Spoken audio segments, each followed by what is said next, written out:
Hello, and welcome back to episode 5 of the Middle Ground podcast. We've made it. We've made it to episode 5. I pulled up some stats for you guys, which I find crazy, right? 90% of podcasts don't make it to episode 3. So we're in the 10% already. Now, of that 10%, 90% don't get to episode 20. So of the people that get to episode 3, 90% of those don't get to episode 20. So we've passed the first milestone.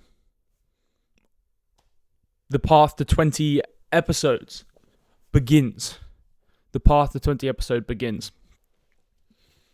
So today's episode, we're going to be talking about how to enjoy your life while still focusing on a fat loss goal. Because I know a lot of people think it's mutually exclusive because their previous evidence supports that.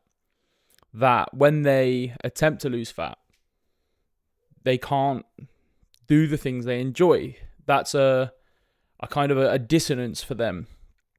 That fat loss equals not enjoying certain things, right? Limiting certain things. And to some degree it does.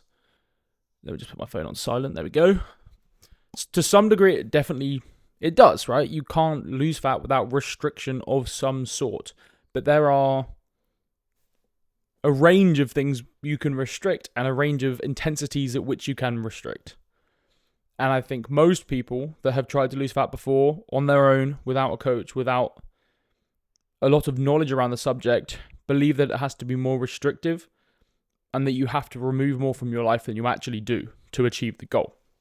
For example, someone that is maybe a little bit uneducated about the subject, doesn't have anyone in their corner guiding them like a coach would, might think, okay, so I need to lose fat. So what I'm going to do, what I've seen in the media from when I was a kid and from what I've overheard people talking about and what I've seen work for the celebrities and what I see published online all the time, what I'm going to do is remove all the junk food, remove all the highly processed food from my diet. So the chocolate bar that I have at lunch that I look forward to, I'm going to get rid of. The takeaway that I have 3 times a week, I'm going to get rid of. The alcohol and the fizzy drinks, I'm going to get rid of.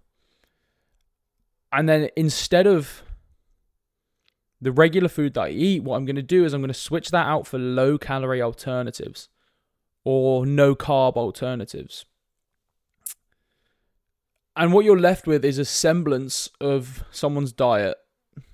Not even a semblance. Something that is unrecognizable in comparison. And something that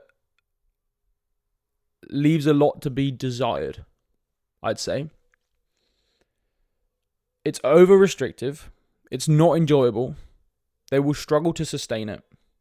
And at its core, it might not even be a deficit. So it might not even follow the one rule, the single rule of thermodynamics that you need to follow in order to lose fat. You might just be over-restricting for no fucking reason because you haven't actually put yourself in a deficit. You will have just made your life hell for no real reason. And this is why it's so important, I think, to gain knowledge about nutrition, to be able to pick out the fads, to be able to approach fat loss in a more sustainable way. For example, me, when I want to lose fat, rather than having the mindset of someone that maybe doesn't have as much information around the subject, or as much experience in the subject even,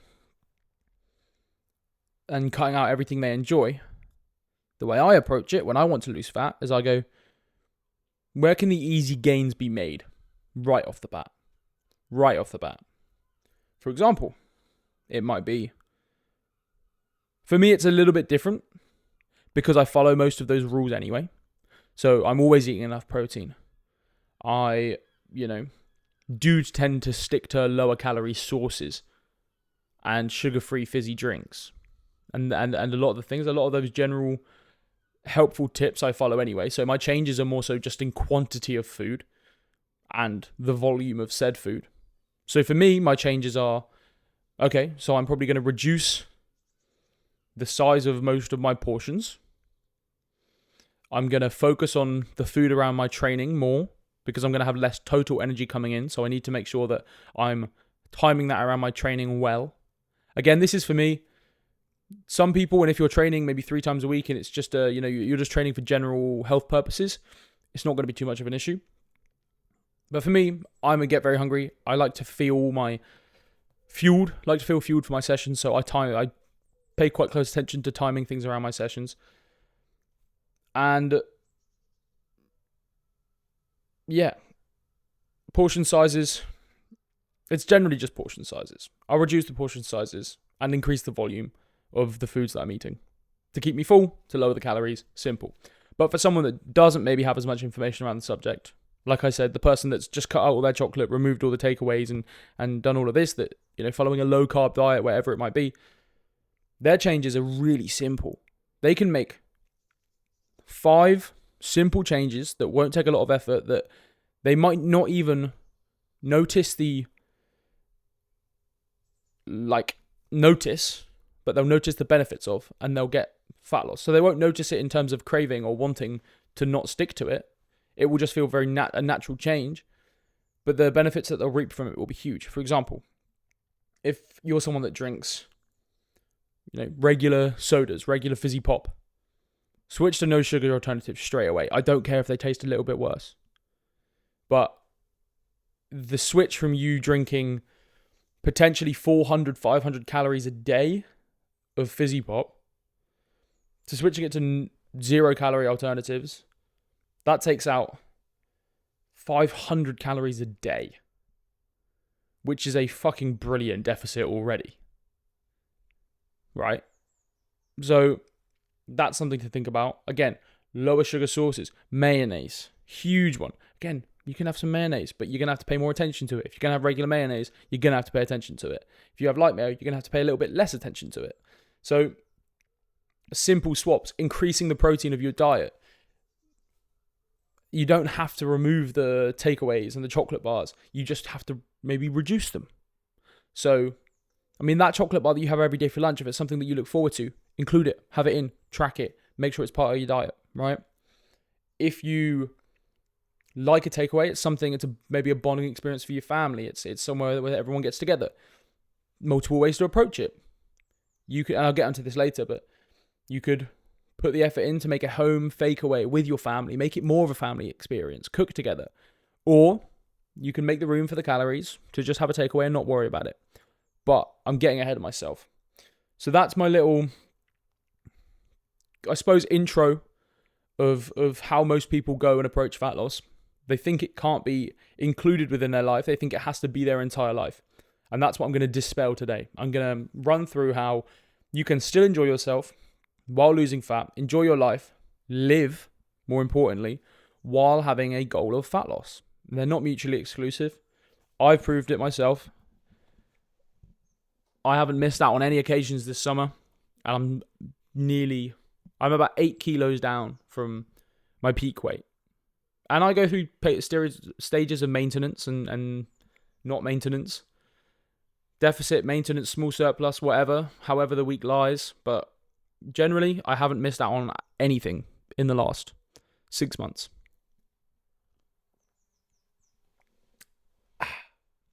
So, let's dive straight in.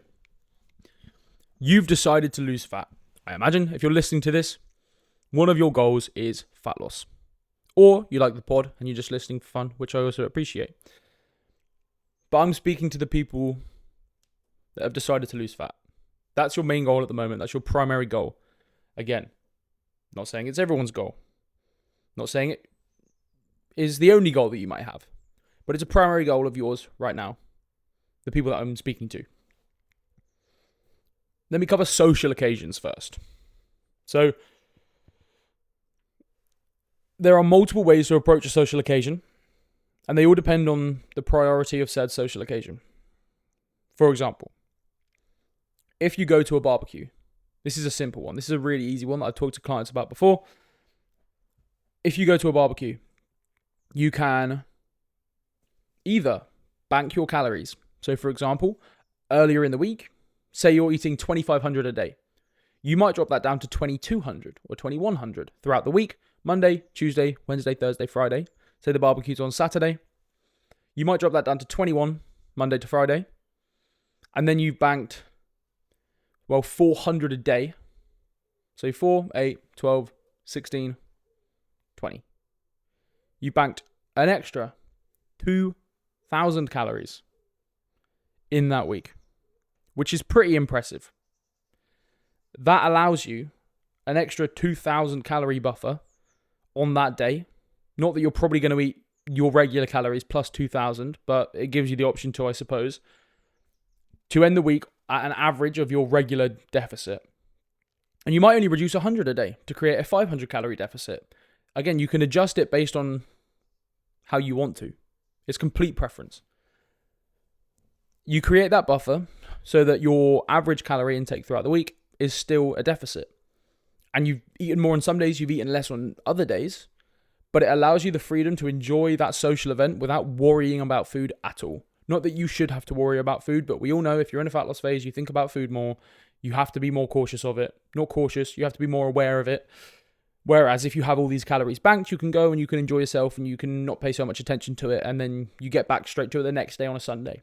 That's one way to approach it. Calorie banking is a great way to approach it if your priority of that event and scenario is to enjoy it fully. Completely enjoy it fully, eat whatever you want, drink whatever you want to some degree. Another way to approach it, which is generally my preferred method for my preferred method for most things. If the priority is more on the event and the experience, not so much on the food, and your main priority is the fat loss side of things, a brilliant way to approach it is to make simple changes. So in the barbecue example, instead of buying burgers from the supermarket, you might buy some 5% beef mince at home, season it yourself, make some smash burgers, eat the smash, right? Like, you're cutting probably 500 calories there instantly and having an arguably better experience. I think most shop wall burgers are shit. You can make a much better smash burger at home. You might have some chicken thighs on the barbecue. Instead of sausages, you might have some chicken sausages. Again, it maybe lessens the experience to some degree by about 10%. But it allows you that freedom. It means you don't have to drop your calories in the week, which I know can be hard for some people. I prefer a more consistent calorie intake. So if you don't want to bank calories, this is a great option. It allows you to be involved in the process of everyone's eating, everyone's enjoying stuff. You're not stood there not eating anything.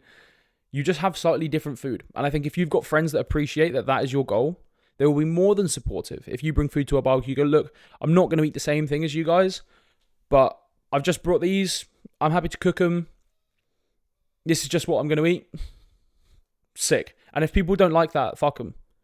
Because it's to support your goal. And I think if you are surrounding yourself with people that respect you and want to push you forward and want you to do good things for yourself, then they will massively respect you bringing some food and having something a little bit different to them. And if they don't, it's a reflection on them, not a reflection on you. Their judgment is just how they feel about themselves. So they're thinking, well, maybe I should be doing that, right? It's not about you. So don't pay too much attention to that.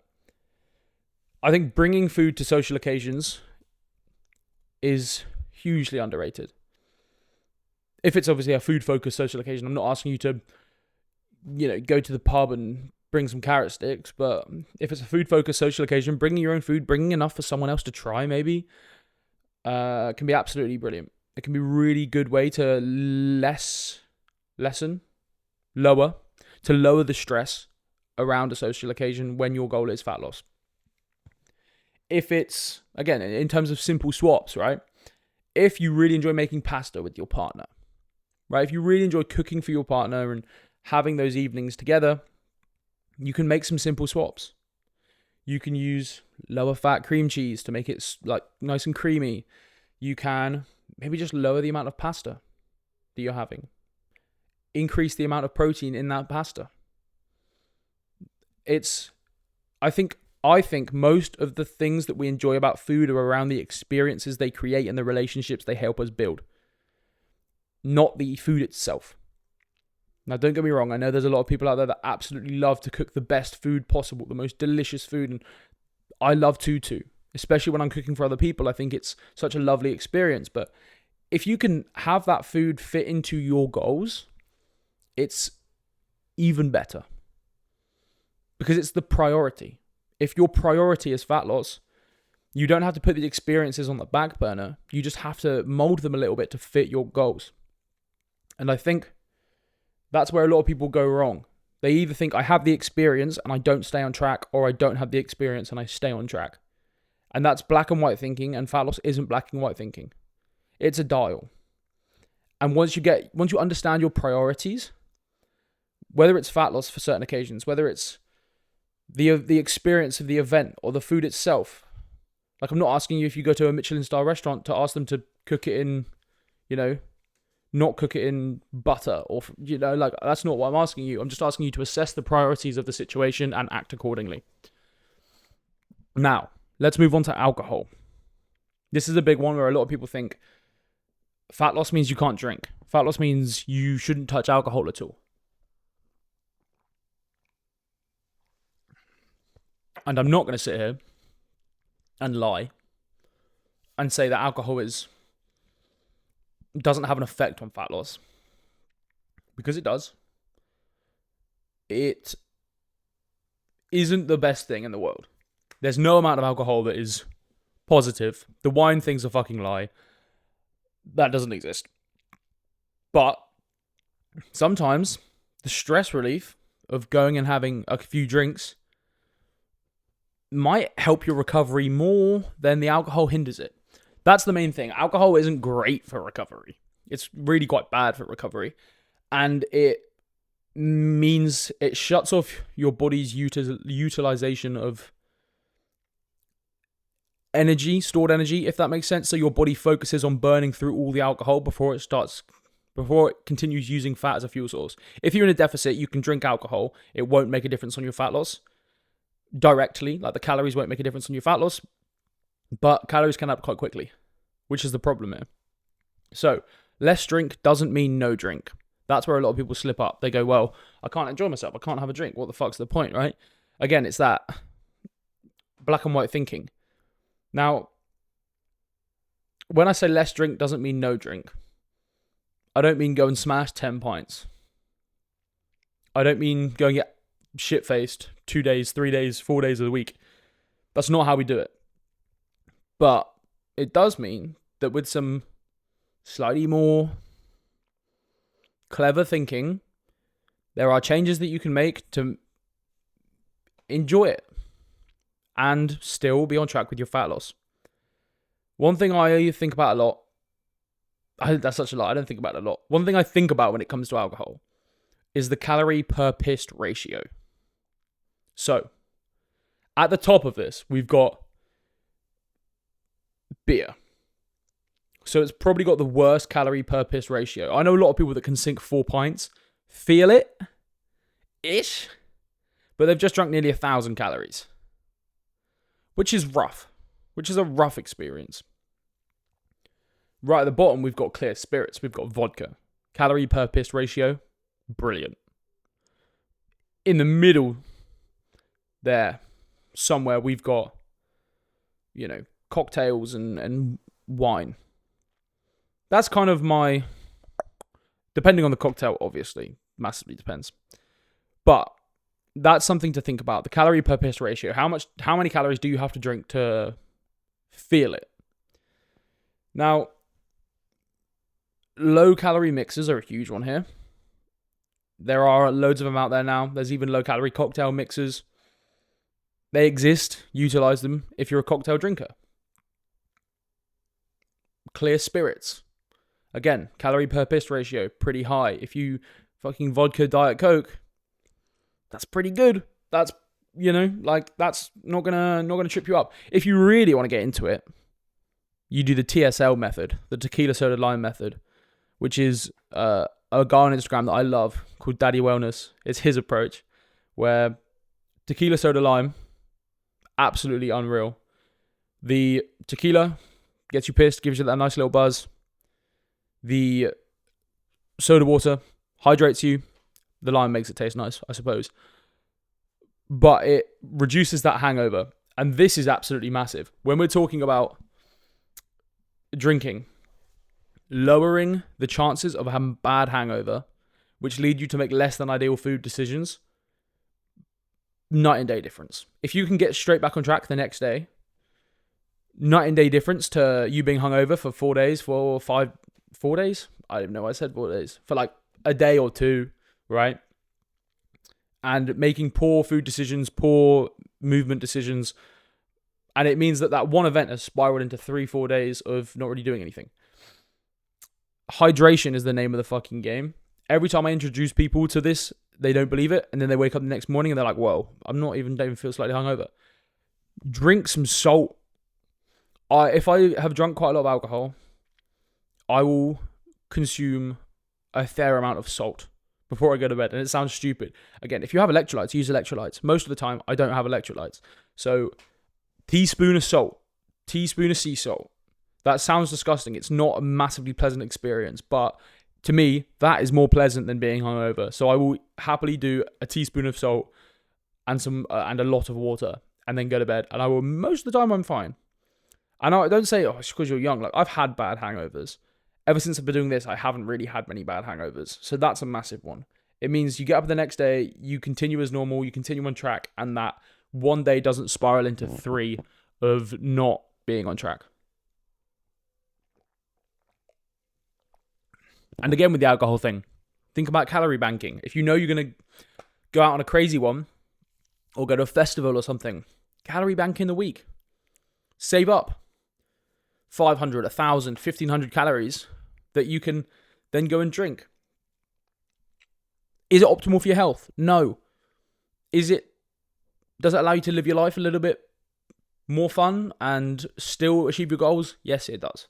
Again, I'm not a coach that is trying to get everyone to a place of absolutely optimal health. I'm trying to get people to a point where they are very happy with where they're at, slowly pushing to improve and still enjoying their life alongside it. That's it. So if that is what enjoying your life looks to you, then there's ways around it for you to achieve your goals and still enjoy it. Moving on. Like I said previously, most of the time when we're meeting up with friends or we're having these experiences that revolve around food, it's not necessarily even about the food. It's more so about spending time with our friends. It's more so about having the experience and being sociable and making connections and deepening relationships. So a brilliant way to approach this is to choose activities that don't revolve around food and drink. Because you still get that deepening of connection. You still get that time with the people that you love. But you don't have to work it around food anymore. You don't have to, bring food that suits your goals. You don't have to only have a few drinks when your mates have loads. It completely removes the desire and the need and the want, because all of a sudden it's just not about that. It's about something else. For example, I love to go play pool with my friends. I find it so much fun. They might have a drink or two. I don't need one, because the point of the experience isn't the drink, it's the pool and it's the chat. So all of a sudden the focus has shifted. Whereas if we went and sat in a pub, I probably might need a drink, because that's kind of where the focus is on. It's still about the deepening of connection and the thingies, but the drink is very secondary if you're sat in a pub. It's not very far away from the most important thing you're there for.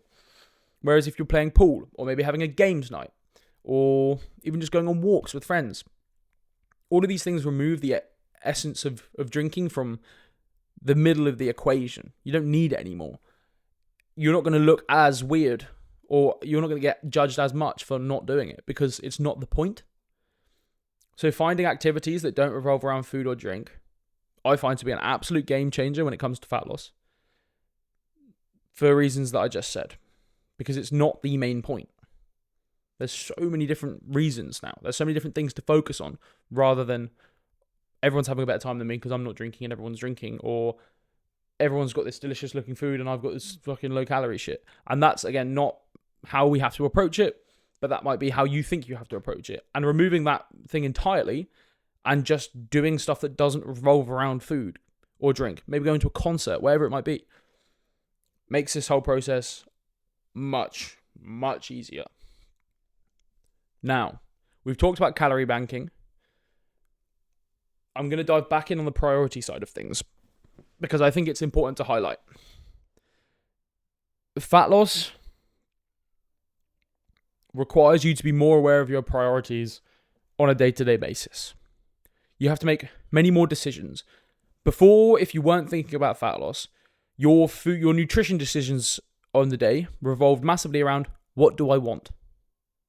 That was it. What do I want? When do I want it? Cool. Sorted. Right? That was your nutrition. You might walk into a shop to get your food on the way to work and you go, what do I want? And you pick whatever you want. And then when you introduce fat loss into that equation, all of a sudden there's more decisions to be made. There's, what do I want? What do I need nutritionally? And where does that fall on the balance? Do I lean towards more what I need nutritionally or more to what I want? Sometimes they might be the same thing. Sometimes they might be on different ends of the spectrum. And this is when you become aware of your priorities and you have to really decide. You go, okay, well, what's my priority at the moment? Fat loss. Okay, so what would someone whose priority is fat loss do in this situation? And most of the time, it's leaning for the thing that suits your nutritional needs rather than the thing that you want in the moment. Again, sometimes they're the same. Sometimes you can include them. So sometimes the thing that you need nutritionally might be, 25 grams of protein. But let's say you've got 500 calories left on the day. You can go, what I want is a chocolate bar. What I need is 25 grams of protein. I've got 500 calories. I'm going to have a protein yogurt and a chocolate bar.